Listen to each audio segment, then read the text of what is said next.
Hello students, we already know about integration.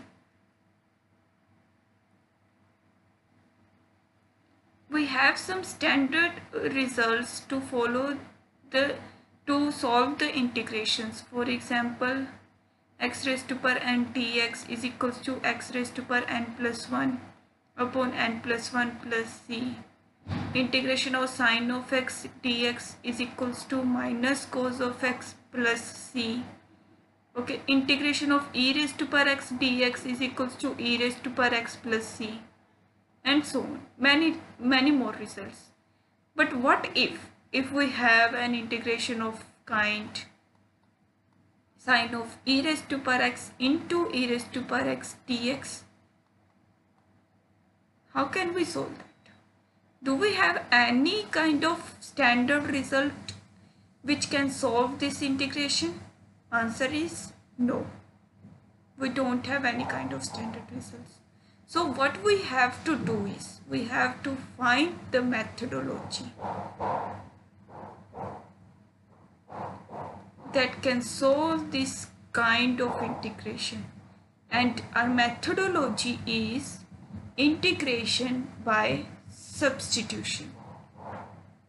As the name suggests, the substitution, that is, we have to substitute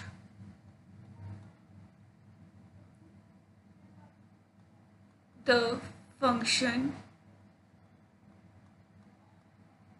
with, or you can say a proper function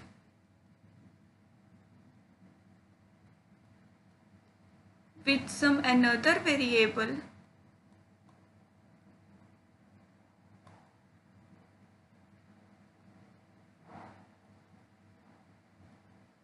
such that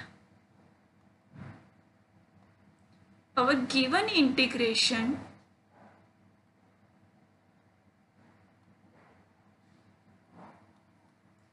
can be reduced to some standard form. Some standard form. Okay. And the question is, how can we do that? How can we find that proper function? So let's take some examples to overcome this problem. First, let's just elaborate this definition in mathematical terms. We can have that f of phi of x into phi dash of x dx. That kind of function. If we have that kind of function, then we can use the method of substitution.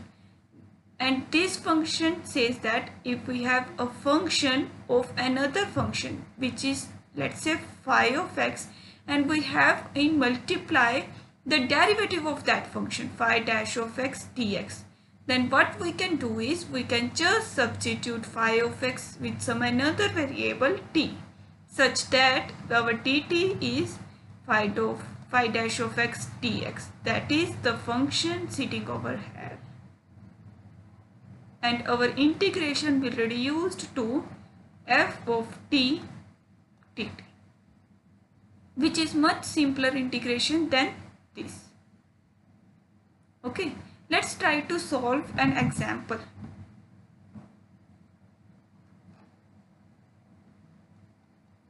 Let's consider that example only that we have seen in our previous video. Right, so here we have sine of e raised to power x, that is a function and another a function, and here we have the derivative of that function, because we already know that the derivative of e raised to power x is e raised to power x, right? So what we can consider is, we can consider our e raised to power x as phi of x, and this as phi dash of x dx. So substitute substitute phi of x is equals to e raised to power x equals to t, such that dt will becomes e raised to power x dx, and our integration will becomes integration of sine of t dt. And you can already see that we have our standard result to solve this integration as minus cos of t plus c, and again substitute the value of t. We get minus cos of e raised to power x plus c as our final result. Okay students, let's understand this concept with some another example also.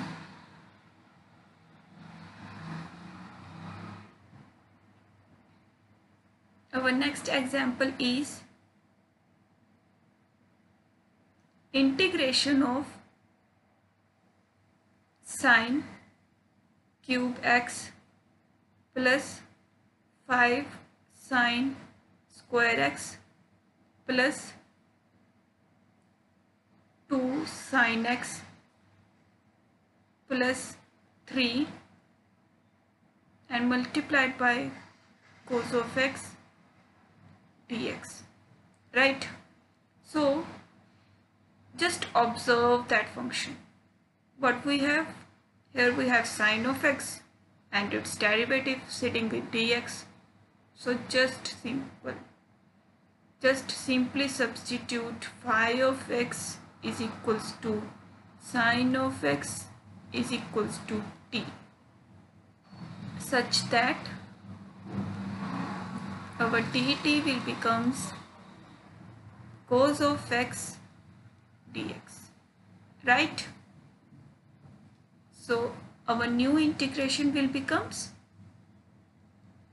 integration of t cube plus 5t square plus 2t plus 3 dt, right? And just simply take this integration one by one.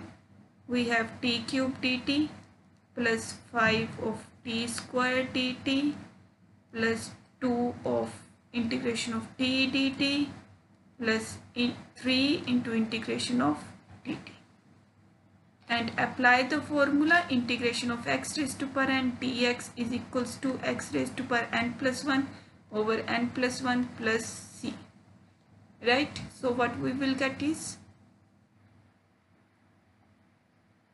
t raised to power 3 plus 1 over 3 plus 1 plus 5 into t raised to power 2 plus 1 divided by 2 plus 1 plus 2 into t raised to power 1 plus 1 divided by 1 plus 1 plus 3t. Okay, so this will becomes t raised to power 4 by 4 plus 5 t raised to power 3 by 3 plus 2 t raised to power square by 2 plus 3t. Okay, so again it can be simplified as t raised to power 4 by 4 plus 5 by 3t cube plus t square plus 3t plus c. If we write c, okay, now let's just put the value of t, which is sine of x, that is sine 4x by 4 plus 5 by 3 sine of cube x plus sine square x plus 3 sine of x plus c, and this is our final result.